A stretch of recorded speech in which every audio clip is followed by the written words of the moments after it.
வணக்கம். நான் கோயம்புத்தூர் திருமூலர் சித்தர் பீடம் சிவராஜ யோகி பேசுகிறேன்.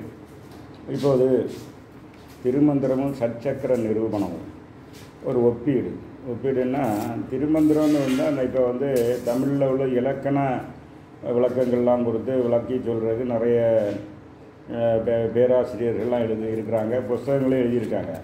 ஆனால் அது திருமந்திரத்தை சித்த வைத்தியத்துக்கு எசன்ஸ் இருக்குது, சைவ சித்தாந்தத்துக்கு ஒரு எசன்ஸ் இருக்குது, வர்மத்துக்கு சீக்ரெட்ஸ் இருக்குது, பாசி யோகா சீக்ரெட்ஸ் இருக்குது, காயகல்ப யோகா சீக்ரெட் இருக்குது, சக்திபாத் யோகா சீக்ரெட் இருக்குது, சர யோகா சீக்ரெட் இருக்குது.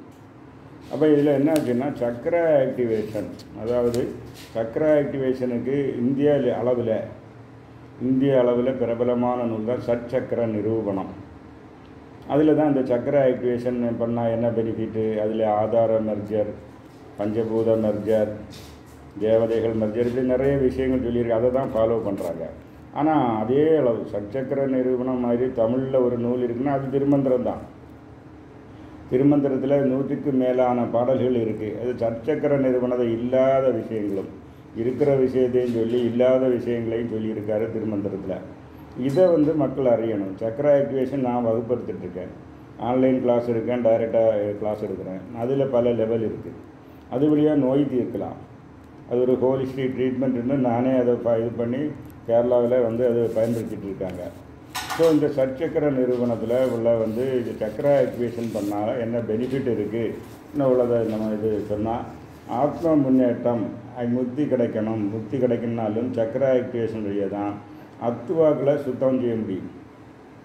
ஆதார சோதனை, ஆதாரத்தை சுத்தம் பண்ணால் தான் அத்துவாக்கள் சுத்தமாக. அத்துவாக்கள்னால் pathway to realization, pathway to முக்தி.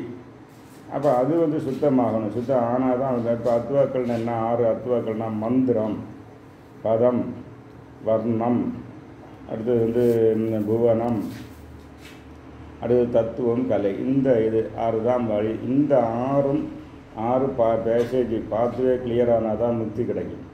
அந்த பாத்வே ஏன் கிளியர் ஆகாமல் இருக்குன்னா அவங்க சஞ்சிதம் அடைச்சிருக்கு. சஞ்சிதம்னா கர்மம், போன ஜென்மங்களில் உள்ள கர்மங்கள் அடைச்சிருக்கும்.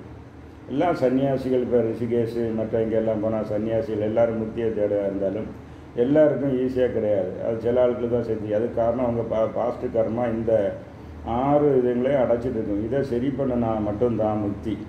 அப்போ அதை எப்படி பண்ணதுன்னு உள்ள இது விஷயங்கள் திருமந்திரத்தில் சொல்லப்படுகிறது. தத்துவம் இப்போ உங்களுக்கு என்னாச்சுன்னா மந்திரம் பயன்படுத்தணும், மந்திர உபதேசம் வாங்கணும். மந்திரங்களில் முக்தி வழி, அது ஒரு 1 பாதை. அப்போ அதுக்குள்ள இதுகள்லாம் சக்கர ஆக்டிவேஷன் வழி தான் அது சரியாகும்.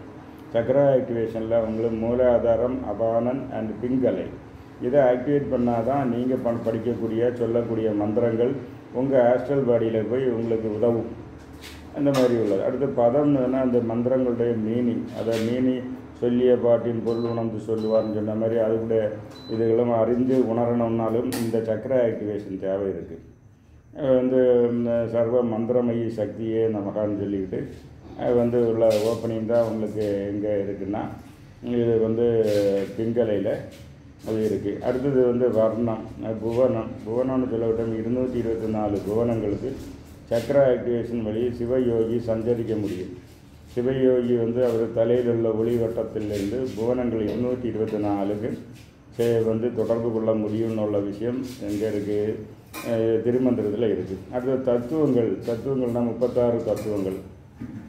இந்த 36 தத்துவங்கள் தான் என்னாச்சுன்னா அது உங்களுக்கு 60 தாத்வீகம் சேர்ந்து 96 தத்துவங்களாக இருக்குது. இந்த தத்துவங்களை கிராஸ் பண்ணணும், அதை டிரான்சென்ட் பண்ணால் தான் முக்தி. அப்போ டிரான்சென்ட் பண்ண சக்கர ஆக்டிவேஷன் வழி தான் பண்ண முடியும். மூலாதாரத்து இந்த விசித்தி வர நீங்கள் எனர்ஜியை கொண்டு போனால் 24 ஆத்ம தத்துவங்களை தாண்டலாம். அடுத்தது விசுத்தியிலேருந்து ஆக்ஞாவுக்கு போனால் 7 வித்யா தத்துவங்களை தாண்டலாம். ஆக்ஞையிலேருந்து பிரம்மரந்திரத்துக்கு எனர்ஜியை கொண்டு போனால் மற்ற சிவ தத்துவங்களை தாண்டலாம். அப்போ தத்துவங்கள் வழி தான் தாண்டணும். 2வது கலைகள் இந்தியாவில் கலைகள் 64 கலைகள், ஆயக்கலைகள் 64. அதுவும் யோகிக்கு வசமாகும். யோகாவில் சக்கர ஆக்டிவேஷன் வழி எனர்ஜியை சகசாரம் வரை கொண்டு போனால் இதுக்கு உதாரணம் என்னாச்சுன்னா இது ராகவேந்திராவுக்கு 64 கலையும் ஆட்டோமேட்டிக்காட்டு அவருக்கு கைவரப்பட்டது. அதை ஒரு ராஜா டெஸ்ட் பண்ணி அவருக்கு பரிமள ஆச்சாரியன்னு பட்டம் கொடுப்பாங்க. அப்போ இதெல்லாம் பாசிபிள் ஒன்லி த்ரோ வந்து சக்ரா ஆக்டிவேஷன். அப்போ இந்த சக்ரா ஆக்டிவேஷனில் வந்து டீட்டெயிலாக போனால் உங்களுக்கு வந்து மந்திரங்கள் 11 வகை, அடுத்து பதங்கள் 81 வகை, வர்ணங்கள் 51 வகை, புவனம் 224, தத்துவங்கள் 36, 60, 96, கலைகள் 64. இந்த இதுகளெல்லாம் ஒரு பாத்வே. இது அவ்வளவும் கைவரப்பட்டு வரும்போது வர்ணம் வந்தால் முக்தி, அதற்கு ஒரு முக்தி சாதனம். இப்போ சக்ரா ஆக்டிவேஷன் பயிற்சி முக்தி சாதனம். அப்போ முக்திக்கு ஒரு சாதனமாக அமைவது சக்ரா ஆக்டிவேஷன் யோகா. ஆனால் இந்த யோகா நமக்கு இந்தியாவில் என்ன ஆச்சுன்னா உள்ளி இந்த ஆசனம் பிராணாயம் இதை தான் வச்சு ஓட்டிகிட்ருக்காங்க. இதை வந்து நமக்கு என்ன ஆச்சுன்னா சக்ரா ஆக்டிவேஷன் யோகா நான் பயிற்சி கொடுத்துட்ருக்கேன். அந்த யோகாவும் எல்லா யோகா சென்டர்லையும் அறிமுகப்படுத்தணும். இது வந்து ஹையர் லெவல் யோகா. இது வழியே தான் பிரத்யாகாரம் சாதிக்கும். இது வழியாக தான் வாதபித்தத்தை கண்ட்ரோல் பண்ண முடியும். இது வழியாக தான் காயகல்ப சித்தியும். அதனால் இதன் அடிப்படை நூலான சட்சக்கர நிரூபணத்திற்கு இணை மாத்திரல் அதற்கு அதில் சொல்லப்படாத காரியங்களை சொல்லப்பட்டிருக்கு. இதற்கு உள்ள பயிற்சிகள் தியரி அண்ட் ப்ராக்டிக்கல் கொடுக்குறேன். தேவையுள்ளவர்கள் தொடர்பு கொள்ளுவ. என்னுடைய நம்பர் அந்த யூடியூப் சேனலில் இருக்குது.